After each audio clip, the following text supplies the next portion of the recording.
کسی کو دھوکے دے کر رزق حرام نہیں کماتا، کسی کے ساتھ جھوٹ بول کر اپنے رزق کو خراب نہیں کرتا۔ سچا تاجر یحشر مع الانبیاء، بروز محشر یہ انبیاء کے ساتھ معشور ہو رہا ہوگا، انبیاء کے ساتھ جنت میں جا رہا ہے۔ ووجہہ کالقمر لیلۃ البدر، اس کا چہرہ یوں چمک رہا ہوگا جیسے 14ویں کی رات کا چاند چمک رہا ہوتا ہے۔ یہ ہے رزق کی حالات، انسان کو بلندیوں تک پہنچانے والا۔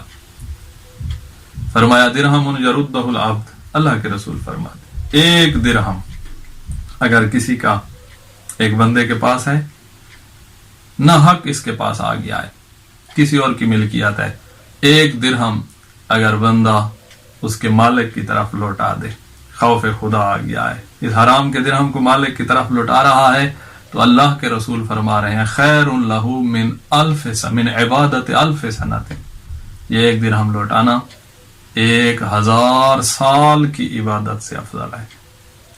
وخیر لہ من عتق الف رقبہ، 1000 غلام آزاد کرنے سے بہتر ہے۔ وخیر لہ من الف حجۃ و عمرہ، 1000 حج اور 1000 عمرہ کرنے سے بہتر ہے۔ اس نے اندر جانا تھا اور اندر جا کر انسان کی بربادی کرنی تھی اور آنے والی نسلوں تک اس کا اثر رہنا تھا۔ اس نے اپنے آپ کو بھی بچا لیا ہے، اپنی نسلوں کو بھی بچا لیا ہے۔ کون ہے جو اپنی اولاد کو زہر کھلاتا ہو؟ یہ حرام ایسی چیز ہے جیسے انسان اپنی اولاد کو زہر کرا، ان کا مستقبل برباد کر دیتا ہے، اور رزق حلال مستقبل بناتا ہے۔ جناب داؤد نبی، جس کو رب العالمین نے عظیم و شان حکومت عطا فرمائی، اور اس کے بعد جناب سلیمان کو اس کا وارث بنایا، دونوں کو ایسی حکومت دی جو ابھی تک کسی کو نہیں دی ہے۔ جناب داؤد نے عرض کی پروردگارہ جنت میں میرے ساتھ رہنے والا کون ہوگا، جس کی جاگیر میری جاگیر کے ساتھ؟ تو اللہ نے فرمایا فلاں جگہ جا، وہاں ایک بندہ ہے جو تیرے ساتھ ہوگا۔ جناب داؤد نے جناب سلیمان نبی کو بھی ساتھ لیا، دونوں گئے ہیں، ادھر انتظار کر رہے ہیں کہ ایک بندہ کام کا لکڑہارا تھا، لکڑیاں جمع کرتا تھا، جنگل سے لکڑیاں لے آتا تھا، بازار میں بیچتا تھا، اس طرح رزق حلال کما کے اپنی زندگی گزار رہا تھا۔ اس نے لکڑیاں بیچیں، جناب داؤد علیہ السلام نے اپنا تعارف کرایا ہوگا، ساتھ لے کر گھر چلے ہیں مہمانوں کو، اور اس لکڑیوں کو بیچ کر جو آٹا خریدا تھا اس سے روٹی بنائی اور روٹی سامنے لے آئے، کھا رہے ہیں۔ جیسے ایک لقمہ کھاتے ہیں نا، وہ بندہ جو لکڑیاں لے کر آ رہا تھا، وہ جو رزق حلال، وہ لقمہ کھاتا ہے اور اللہ کا شکر ادا کرتا ہے، پھر لقمہ کھاتا ہے اور اپنے رب کا شکر ادا کرتا ہے، اپنے رب کی حمد و ثنا ذکر کرتا ہے۔ یہ تھے جو لکڑیوں کا کاروبار کر رہا تھا، لکڑہارا تھا۔ یہ تھے جناب متاع، جو جناب داؤد کا جنت میں ہم نشین ہوگا۔ رزق حلال تھا نا، اس کو رب العالمین نے جناب یونس نبی جیسی اولاد عطا کی۔ دیکھا رزق حلال کہاں تک انسان کو پہنچا دیتا ہے۔ جناب یونس نبی اس کی اولاد تھی۔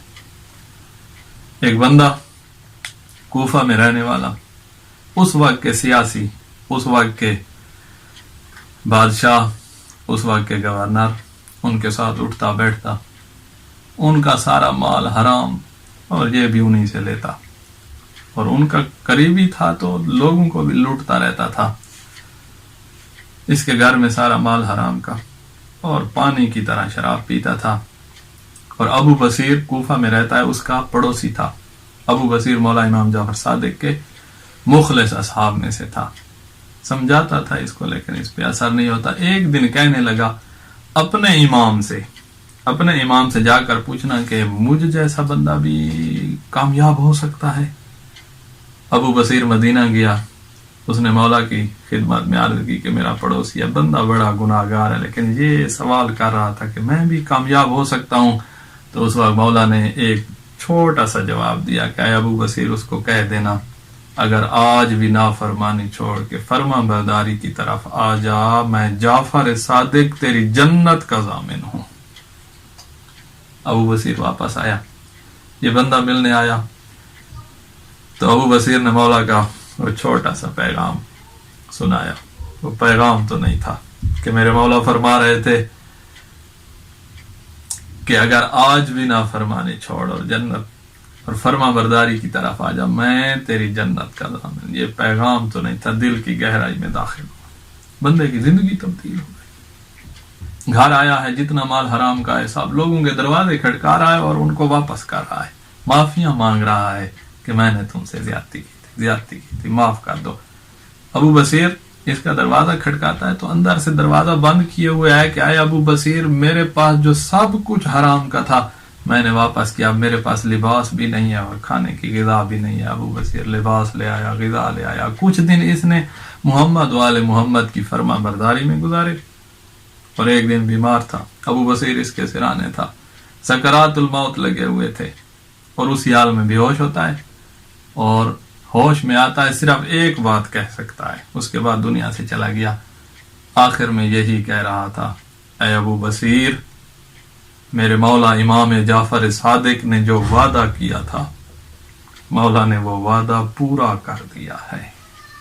دیکھا، یہ ہے رزق حلال کا اثر. یہ دنیا سے چلا گیا. مولا کی خدمت میں جب ابو بصیر جاتا ہے تو آگے مولا بھی فرما رہے تھے، اے ابو بصیر، تیرے پڑوسی کے ساتھ جو ہم نے وعدہ کیا تھا وہ وعدہ ہم نے پورا کر دیا ہے.